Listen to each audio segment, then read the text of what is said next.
Welcome to Moral Pebbles. जंगल की आखिरी बूंद।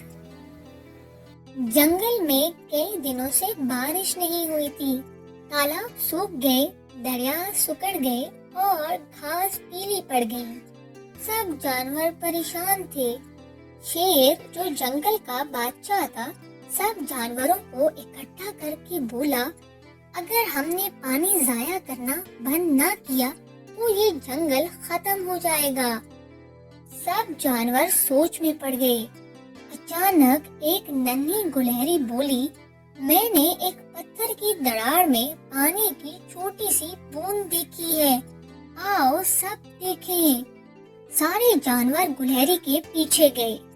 वाकई वहाँ एक बूंद चमक रही थी, जैसे हीरा। हर जानवर प्यासा था, मगर सब रुक गए। हिरन ने कहा, ये एक बूंद है, सबके लिए काफी नहीं। क्यों ना हम इसे बचा लें ताकि कल के लिए कोई रास्ता निकल सके। सब जानवरों ने मिलकर इस बूंद को पत्तों में सजाकर महफूज किया और बारिश की दुआ की। अगली सुबह बादल छा गए और बारिश बरसने लगी। जंगल हरा भरा हो गया। शेर मुस्कुराकर बोला, देखा, जब हम मिलकर कुर्बानी देते हैं और कुदरत का ख्याल रखते हैं तो वो हमें कई गुना ज्यादा लौटा देती है। जानवरों ने आसमान की तरफ देखा। बारिश की ठंडी बूंदें उनके जिस्म को छू रही थी।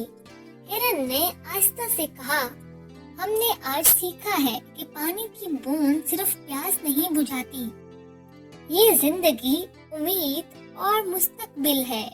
नन्ही गुलहरी ने कहा, अगर हम एक बूंद बचाएंगे तो कल हमारे बच्चे एक दरिया में खेलेंगे, और अगर हम एक बूंद जाया करेंगे तो कल का जंगल प्यासा मर जाएगा। सब जानवर खामोश होकर सोचने लगे कि पानी सिर्फ कुदरत की नेमत नहीं, बल्कि उनकी आने वाली नस्लों का हक है। ये कहानी हमें सिखाती है कि पानी की हर बूंद कीमती है। ये सिर्फ हमारी प्यास नहीं बुझाती, बल्कि जंगल, जमीन, परिंदों, जानवरों और आने वाली नस्लों की जिंदगी है।